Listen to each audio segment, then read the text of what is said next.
Hour 2 Overdrive continues, brought to you by FanDuel, bringing you everything from the opening line to the final score. Bryan Hayes, Jonas, Siegel of The Athletic. A bunch of games in the NHL tonight. Leafs in Dallas playing the Stars tomorrow night. Mike Johnson will join us here in just a moment. World Junior's right around the corner as well. That's when you know it's the holidays, right? Yeah, they're playing their first tune-up game later this week. And I guess Easton Cowan is back healthy and skating and ready to go. He's going to be a full participant for the tournament. Excited about that. All over that. Yeah, Masters, man, does he dive deep into his that. work ethic? I've never seen anything like it. It's crazy. Yeah, he's Hardest right in there in terms of finding all these different details and storylines and exploring them. Sometimes I'm just like, Mark, you can just take a break. He's like, nah, gotta work, gotta get after it. I think he probably loves the World Juniors because I'll bet you the players are so receptive and appreciative of him asking more questions and trying to develop more stories. Yeah. Where in the NHL they're like, Masters, get out of here. I'm not talking to you again. I'm not getting into that story you want to get into or whatever. Yeah. Where I can't imagine with Hockey Canada. I mean, there'd be some limits and some borders, but they probably are freely talking to Mark, and generally these are positive stories, right? They're kids and it's the biggest moment of their lives, and it's in Ottawa, which would be really cool. It sucks for the Sens because they got to hit the road now. 9-game road trip. Ooh. Starting in Seattle tonight. And they've been much better recently. They're in a playoff spot. Like Ottawa has put themselves back in the playoffs, and partially based on their own doing and the fact that the other teams around them just aren't that good. That's the thing. Like the middle of the East is like kind of like, Yeah. A couple teams are going to get in, wild card type teams, and whoever ends up with those top seeds, heavy favorites. But that happens pretty much every year. The top seed, yeah, I think so. I mean, last year, wasn't it New York played the Capitals in the first round, and it was just a massive, massive spread. Did you look at the standings today? Who the number one team in the NHL is? Is it the Capitals? It's the Capitals. I thought it was Winnipeg. In terms of points percentage, it's the Capitals. Capitals, yeah. Well, they lost in Dallas last night, but they've been outstanding without Ovi. Yeah. And Edmonton's was rolling until last night. Yeah, that was a wild game where, like, the Reinhart goal that a lot of people were pointing to, and Stuart Skinner, I wish I could ask Noodles about that. Like, to me, it's an awful goal. You can't give up that goal from that angle. I don't care how it goes in. And I don't think Reinhart was intending that necessarily, but it was pretty incredible, the fact that it went off his helmet and in, and it hurt Skinner to the point where he took his helmet off. Like, that's just an unbelievable play by Reinhart that also can't happen.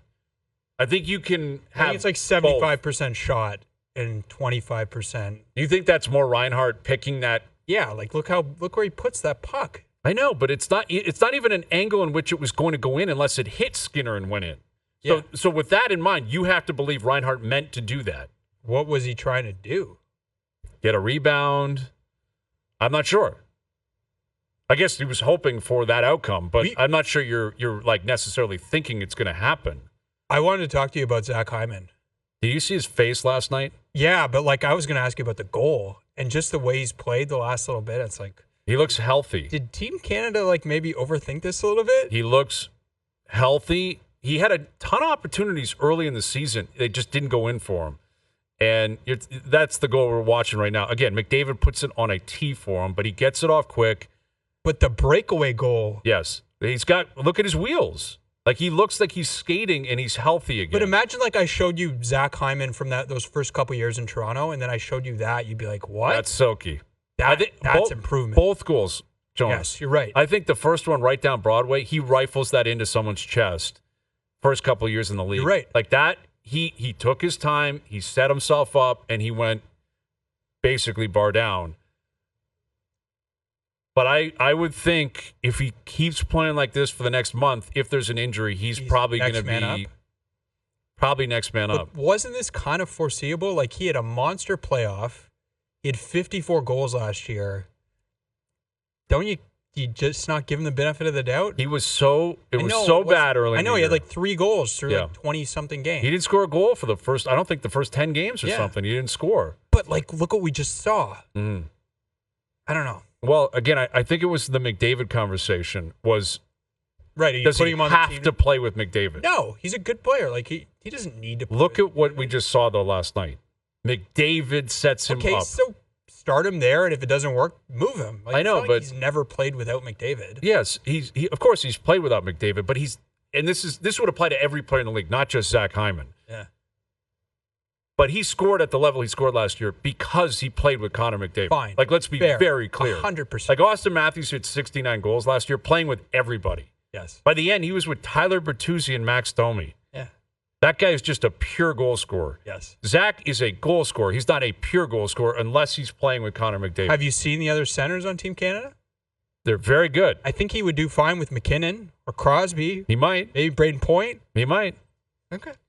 Ask Mike. So you're pushing for Zach Hyman to get on Canada right now because to be fair, it's not like I was 2-goal game and a loss pounding last the night. table before. Yeah, he looks healthy and looks but it looks good. like an oversight.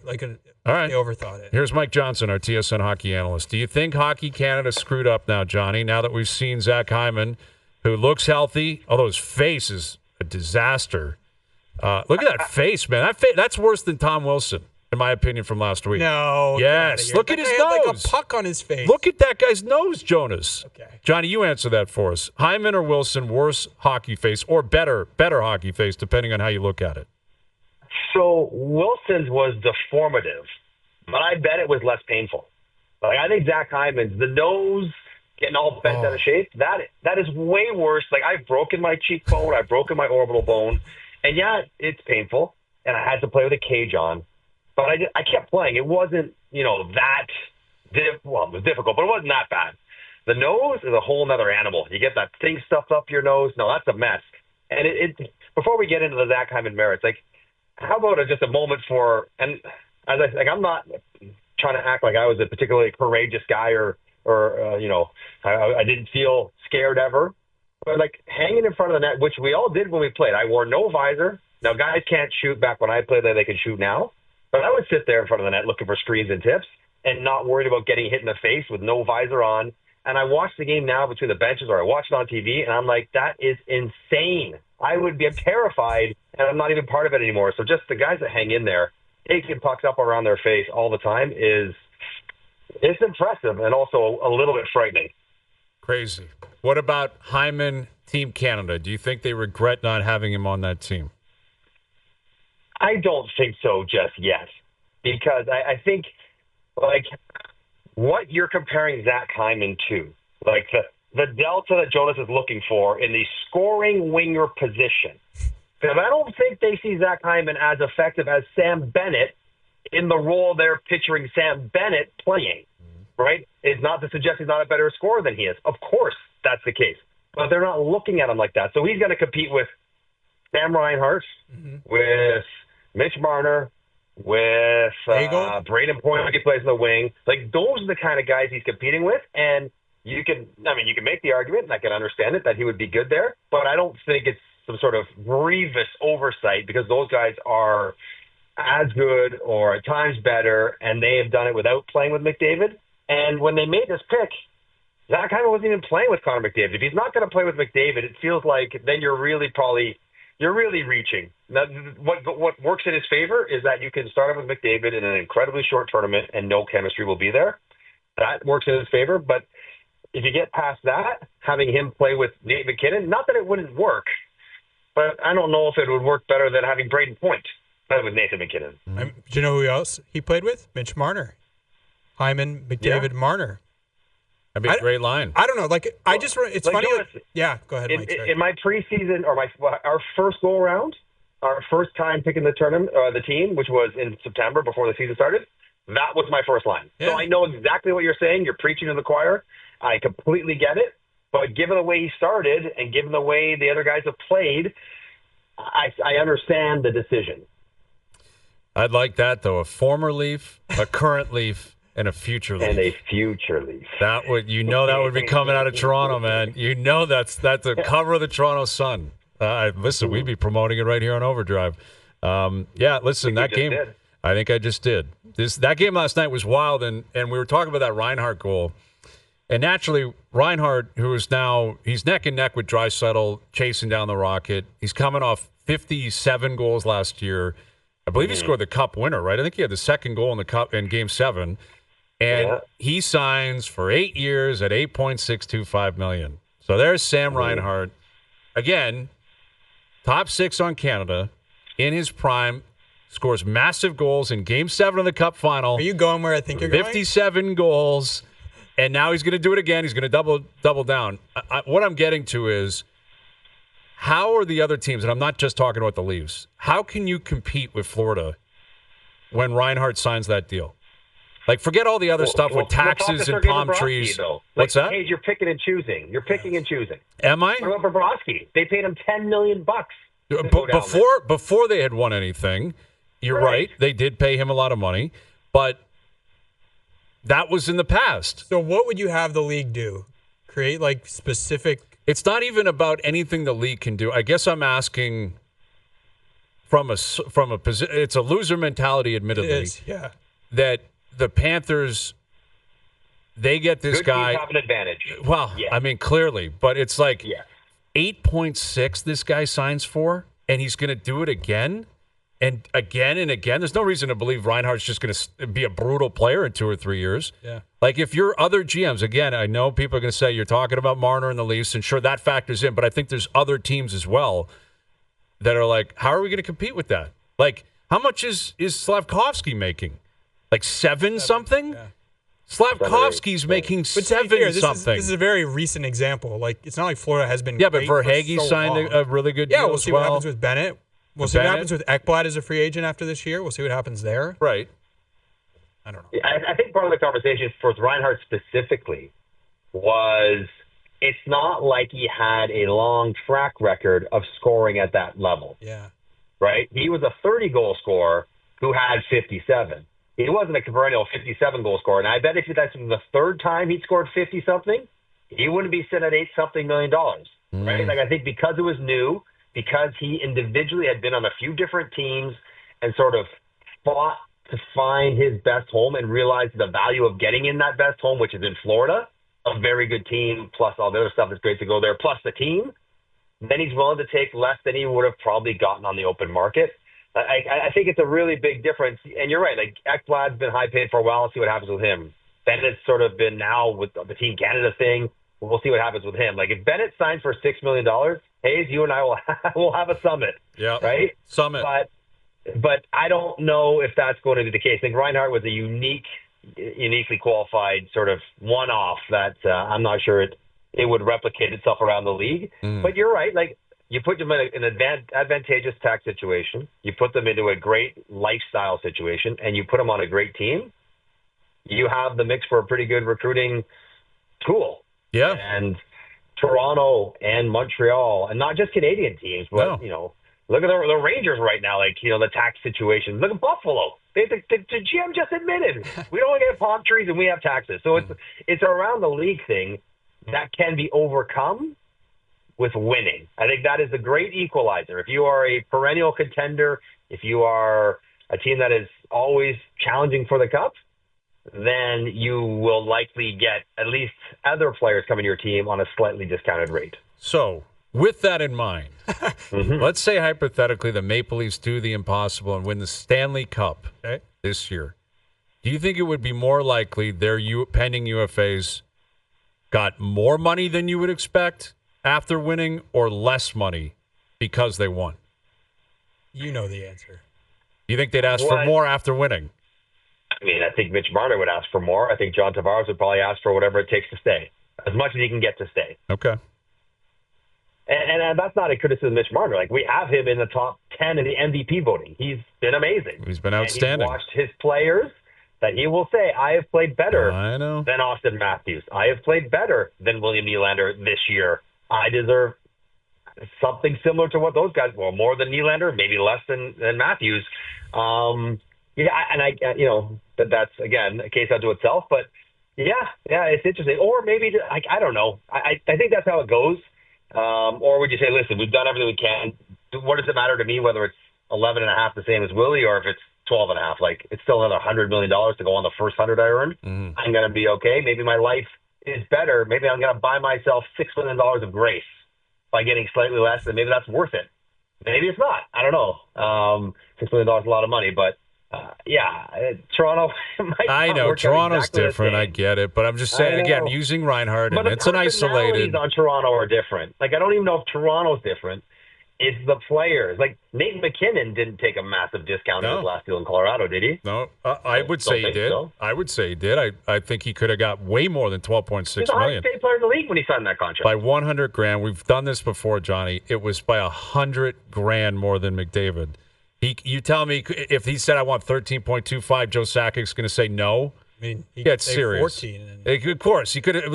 He could have said they had just won a cup. If he said I want 14, he'd be making 14 today. No, he wouldn't. Yes, Joe he Sakic would. would have held the line. No, he would not have. No, he would not have. If it was I'm leaving, or you got to give it to me. Yet. Yes, he He hadn't had. had 100 points yet. Well, can I ask you guys a hard question? What would be your walkaway number with Marner where you're just like, no? Oh, Ooh, that's a great question. A Because penny- that's the best way to put it, right? that is the good way to put a penny more than Austin. I'm saying no. Well, what if it's for an No. 8-year deal? I don't care. You're not making more than Matthews. He just signed. It's not like he signed 5 years ago. He signed a year ago. It just kicked in. Cap has gone up. We'll go up. I understand that. Yeah, but that's part of the fact that you're saying you can get around the same is acknowledging the cap going up. Because as great as you are, you're not a centerman, you're not a goal scorer. It's different. He's won an MVP. He's won multiple Rockets. Yeah, I mean, I think that would be.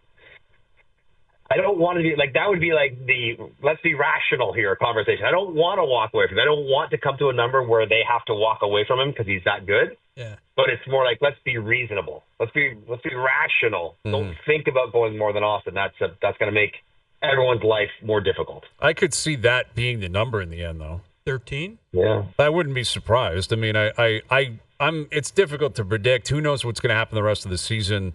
If Mitch keeps playing like this and they have a great playoff run or whatever, I wouldn't be shocked if they said, let's just meet right at Austin. Maybe it's a long-term deal. And then again, we'll react to that when we get to it. But Mitch is different because, again, he's in his prime and he came up with them. Like Tavares is in a different position. I was asked about it last night with Jay, like the idea that because he's now on a 40-goal pace and he's playing so well, does it become some sort of mandatory obligation to keep him around long-term? And I just don't see how anything could ever happen during the regular season, Johnny, where I would think that would be smart business for the Leafs. And I'm not predicting they won't see it that way. They may sign him tomorrow. They might. Like the way they operate and they're committed to these guys and they love these guys, and I see why they do. I just couldn't reason with the idea of ever signing Tavares between now and the end of the season. I don't see why it would make any sense. Unless you're getting a great deal. Unless you're getting 3 years at 4.5 a year. Then yeah, okay, we can certainly do that with the way the cap's going. But I think that's probably where the contract, he'll probably want 4 or 5 years. The Leafs will probably want 3 years, and it'll be around $4, $5, $6 million. And if they find a good number there, that's a good deal that everyone's happy with, I guess. But I'm with you.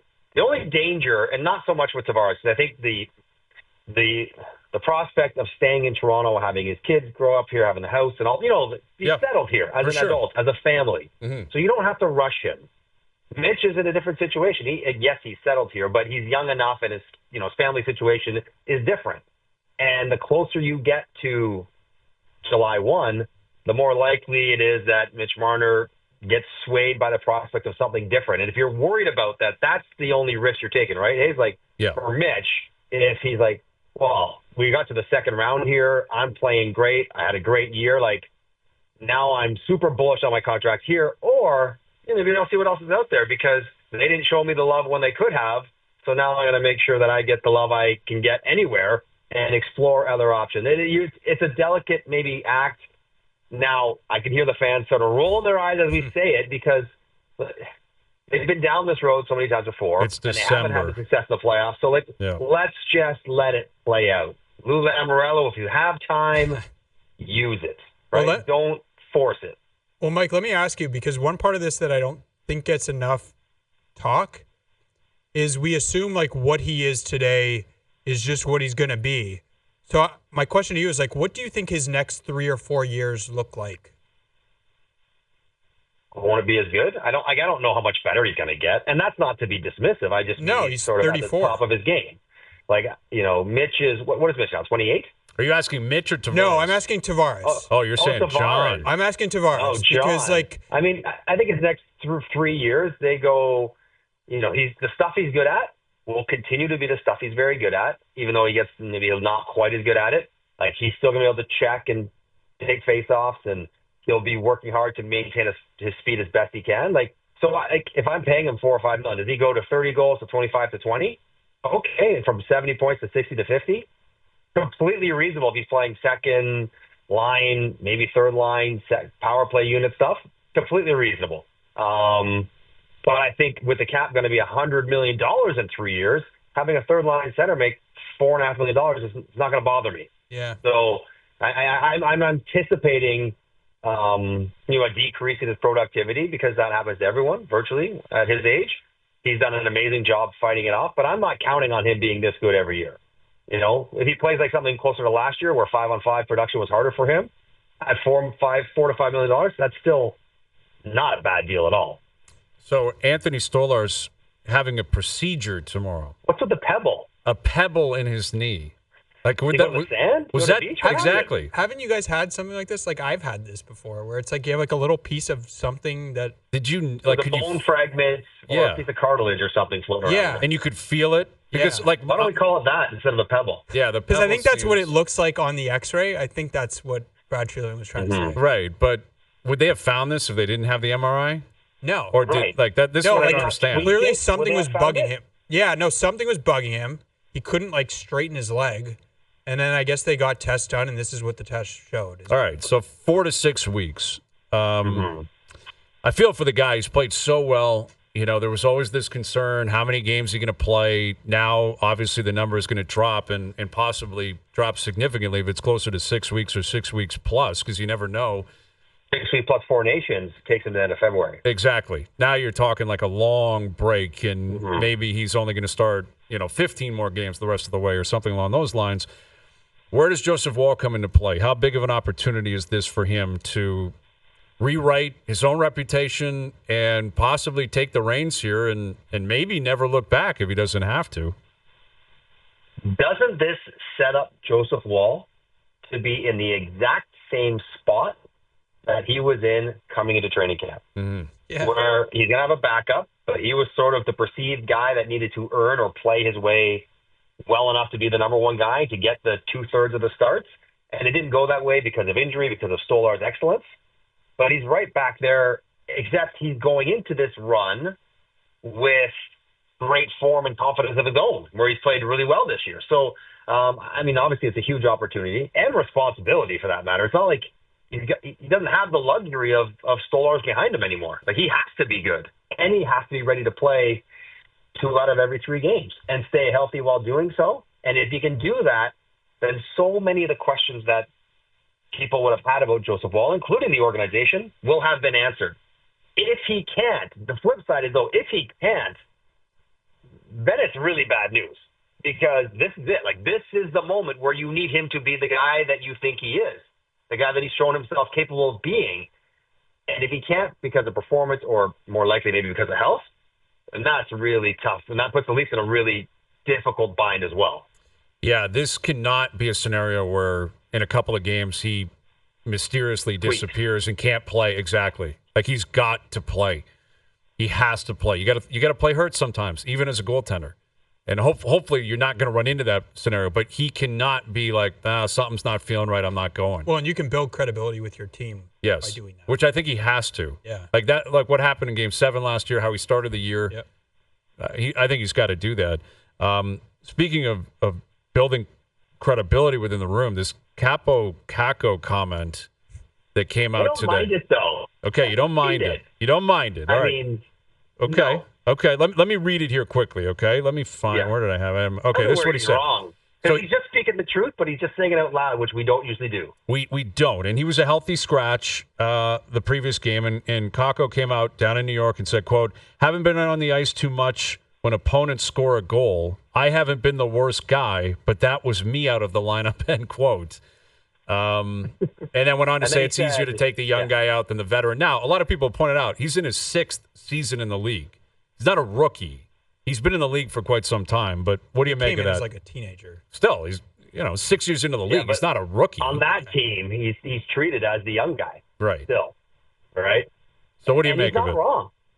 So it's unusual. Like, he probably should have said this to Laviolette. Like, hey, that's garbage. Like, I know I can be better, but I'm not the one that you need to take out. I'm not the one who deserves to get pulled.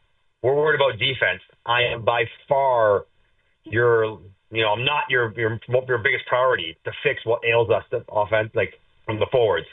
So, and I think it's also a guy who doesn't necessarily care if he gets traded. Like, I think Kakko has sort of explored the idea of going elsewhere because he doesn't like that he's still getting ice time and opportunities like he's a young guy.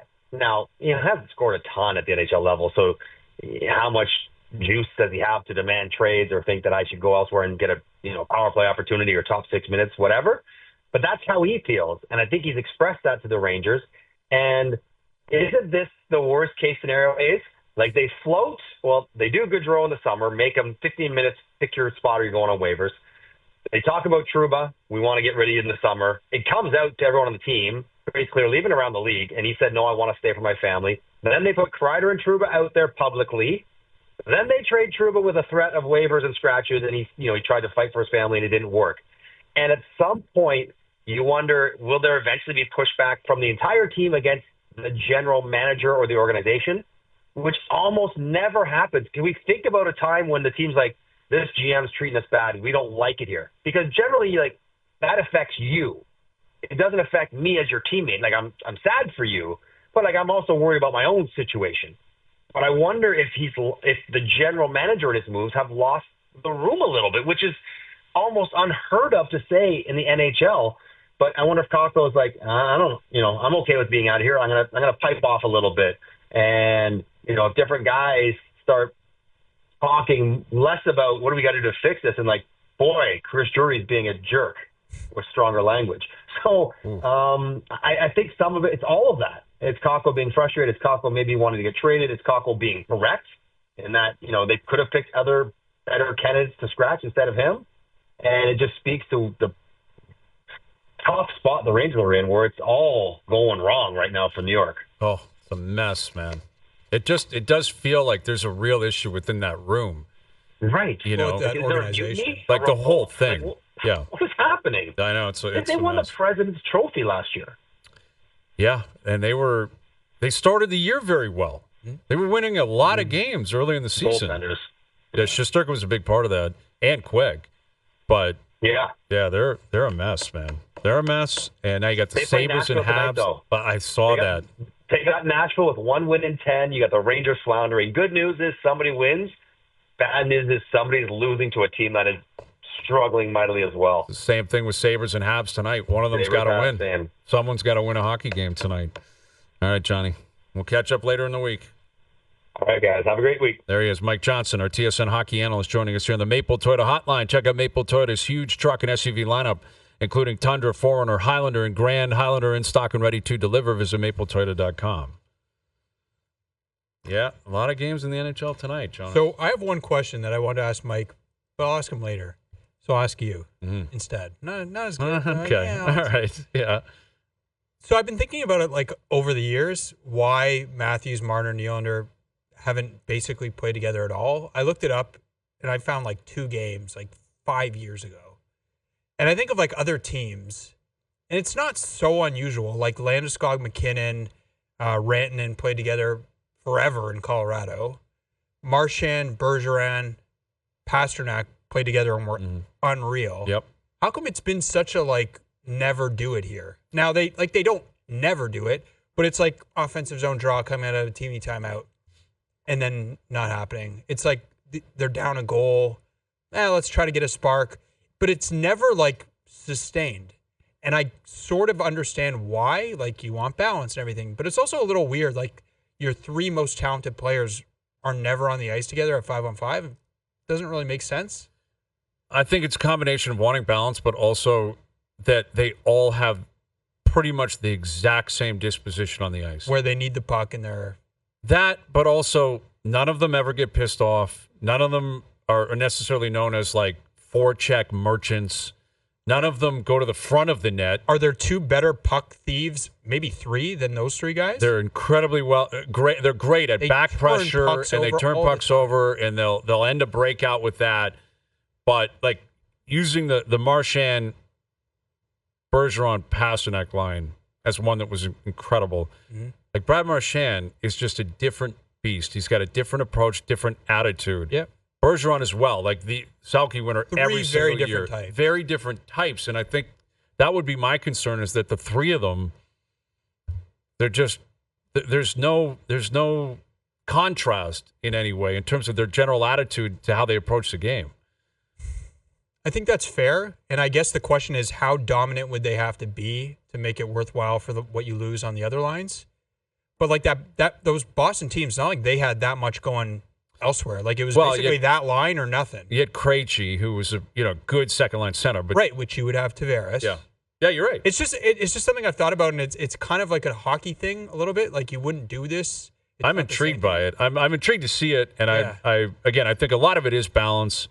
Like I think Myrtle tweeted out, like this line tomorrow night is a $35 million line or something. Well, I was talking to Nylander about it today, and he's like, we've never had a practice together like this. And I was like, yeah, I guess that's true. Like, we've never practiced together. Yeah. He's like, every time they put us together, it's like shift. Right. But it's never like last game was like the first sustained stretch. I listen, simply because it's interesting and different, I hope they stick with it tomorrow night. Yeah, give it like few games. Give it a chance, and let's see what you got. Now, I think it's on the other lines to pull their weight in order for Berube not to snap and say, I got to move these guys off. I got to get Willie getting that line going, or Mitch has got to get that line going. Yeah. I think it would be Nylander that would move. Yeah. But, I think it's a combination of balance and, again, the way they see the game and the way that they play the game. They play with energy, clearly, but it's a different form of energy, and they're not – I get it. They're not overly physical. No. They're not – I just wonder, like, if I was an opponent, that would scare me more. It would, depending on the opponent. Theoretically. Yeah, I mean, it would depend on the opponent.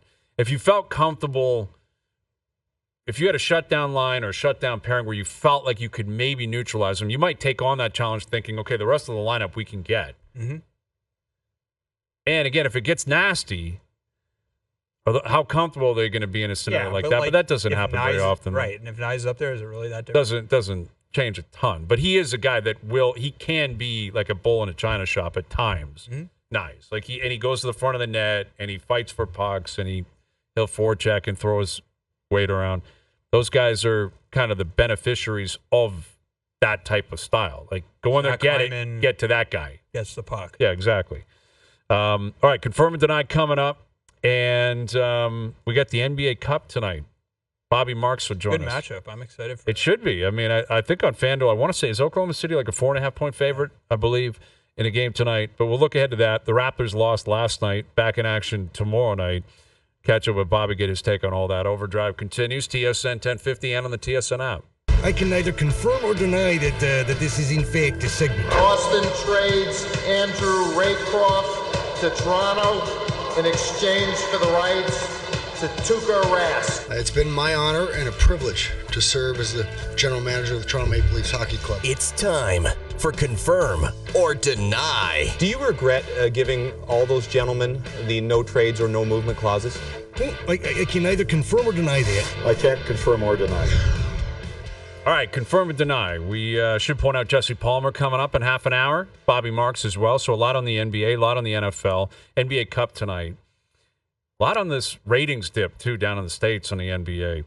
And figured we'd start with this one, considering, Steph, LeBron, they've been the two faces of the league alongside Kevin Durant really for a long time. It's been, I'd say LeBron 1, probably Steph 2, KD 3. But confirm or deny, Steph Curry has changed the NBA more than LeBron James. Oh. Confirm. I mean, three-point shooting is now the NBA, and he was kind of like the pioneer of, I'm going to shoot it 12 times from three. And now, like, all kids coming into the league, like, they try to shoot it like Steph. LeBron has had the better career, better player. But I guess the only argument I would argue against myself, can I play devil's advocate to myself? Sure, go ahead and start arguing with yourself. I don't like the term player empowerment. But LeBron kind of changed how players take control of their careers. But I'm sticking with Steph. That is what is at stake here. Is on the court, it's Steph, for sure. But off the court, it's still LeBron. Yeah. So in terms of long-term, how's it going to play out and who's going to have the bigger impact, I think I would confirm it in the way that the game is again, it's like every other sport. It's a math equation. And you look at some of these teams who are awful basketball teams that are just jacking threes. Mm-hmm. Like the Mavs Warriors the other night, I think they set an NBA record with 48 threes made. Right. Like 48. And some teams are shooting like 40 a night. It's like. Yeah, there was a recent one, I believe, with like setting records for the most misses. Like that's happening all the time. Every other week, there's a new bar set. Yeah. Whether it's a team, whether it's collectively, whether it's a certain player. And that really is Steph Curry. And what gets lost on all of that is that Steph did it because he was great at it. Yes. Like he wasn't jacking shots that were bricks all the time. The guy, like, he was hitting shots and he was with Klay Thompson. Yeah. So it was the two of them, and the Warriors had that kind of success. And I agree, it became a thing where kids, you couldn't replicate LeBron because LeBron is a physical beast. Yeah. You can't replicate 6'8", 260 that can run the way he can run. But you can pretend to be Steph. Like, that was the amazing thing about what he represented in the NBA. Like, Jordan, as a kid, you couldn't dunk like Jordan. Mm-hmm. You couldn't do what MJ had. You couldn't have the swag if you were a kid. But, like, every kid can pretend to be Steph by hitting threes. I guess. And it's changed everything in the NBA. Another argument against it, though, is it became more about math. Where Daryl Morey and the Rockets, they were like, it actually makes more sense to take more threes. Mathematically, I can't explain that, but it's just simple math, I guess. Yeah. And so it's not as much Steph as it is like analytics, just being like, it's smarter to take more threes because threes are worth more. Right. But I think, yes, I guess Golden State, though, kind of drove the point home where you could see how it actually was practiced. Because now you have like Trae Young who just shoots. Yeah. He does what Steph does, but he doesn't make as many. Well, and that's the important context of that. Sure, it makes sense. If you still have to make them. Yeah. Right? Like, just shooting threes doesn't do anything for you. If you're the worst like the Raptors are not a good three-point shooting team. And they haven't been for years. Jack up as many threes as you want. It's not going to improve your standing. Yeah. Well, like Jonas this shooters. year stopped shooting threes. Right. He wasn't good at them. You're exactly.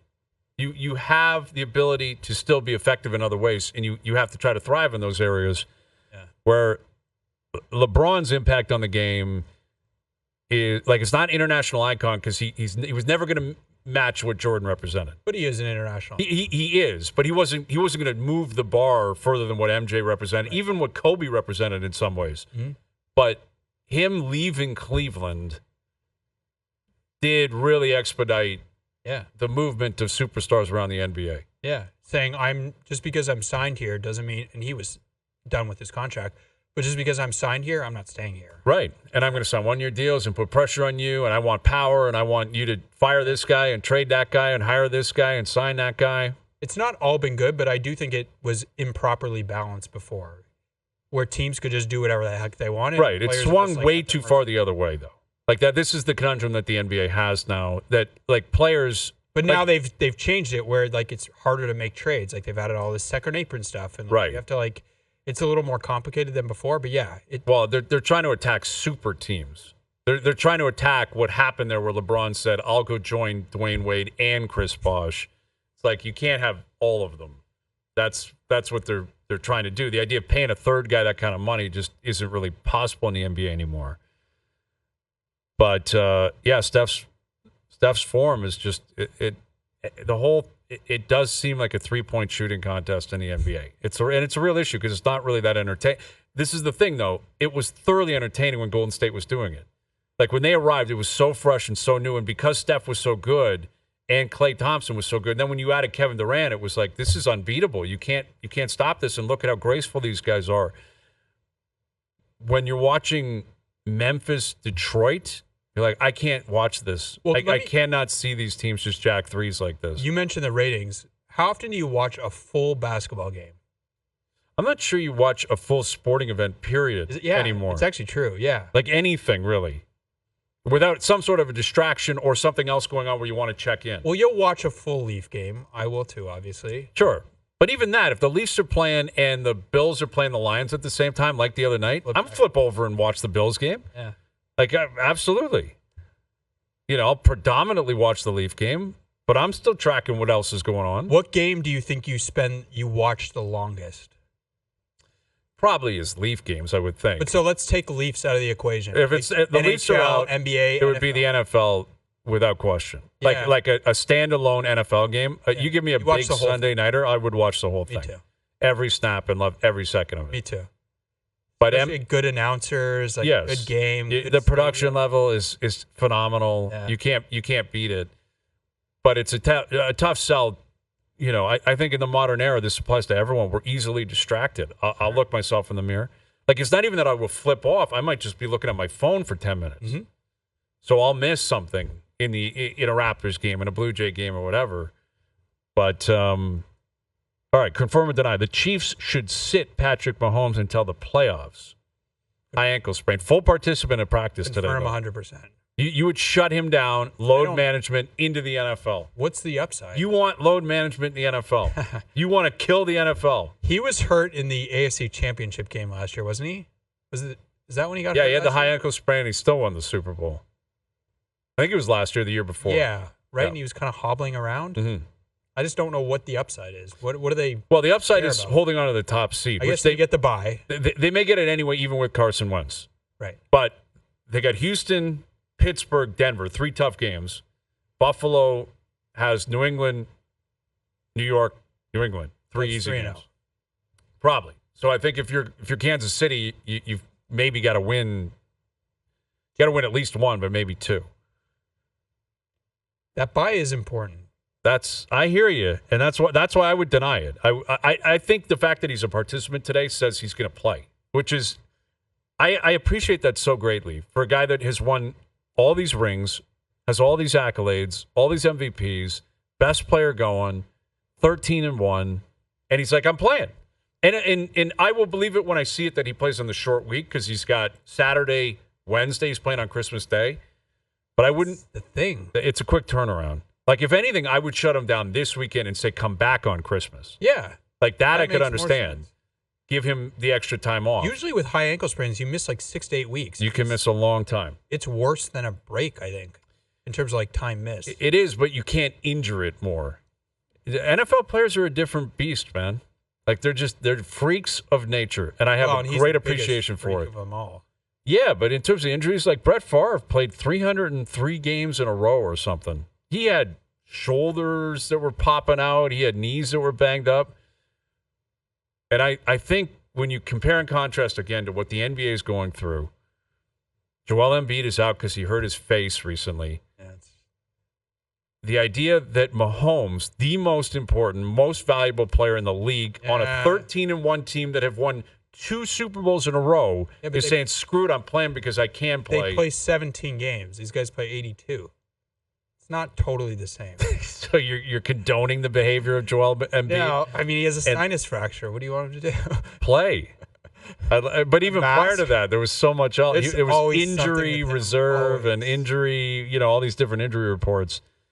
But again, I think what fans appreciate, or what I appreciate about physical sports, it's not a rah-rah, my sport's better than your sport or anything like that.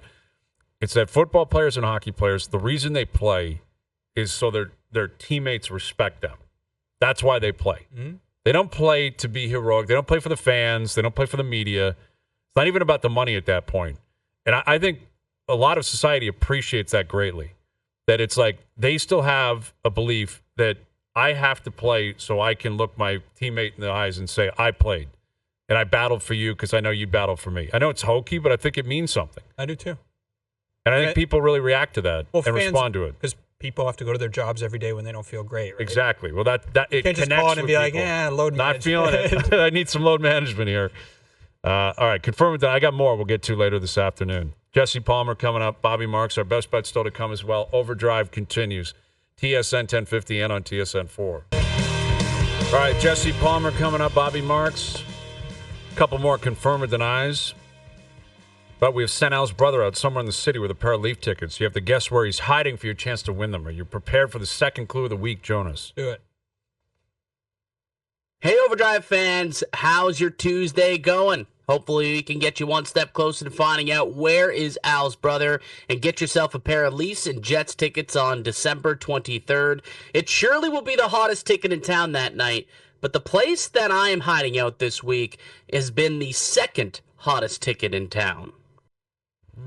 Very interesting. Tune in tomorrow for another clue. The first caller through on Friday with the correct location wins a pair of tickets to see Leafs Jets December 23rd. Finehouse Brother is brought to you by McAlpine Ford in Aurora. Our family, the Ford family, and you. Full details at tsn1050.ca.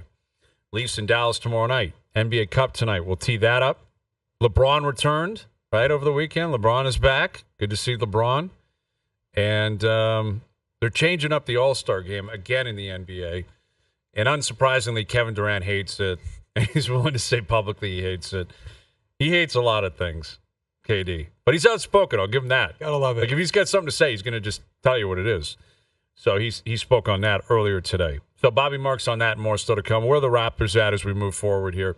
And Leafs back in action tomorrow night. Bunch of games in the NHL as well. So we'll get to that and more still to come. Final hour coming up. Jonas Siegel of The Athletic is here. I'm Bryan Hayes. OverDrive continues. TSN 1050 and on the TSN app.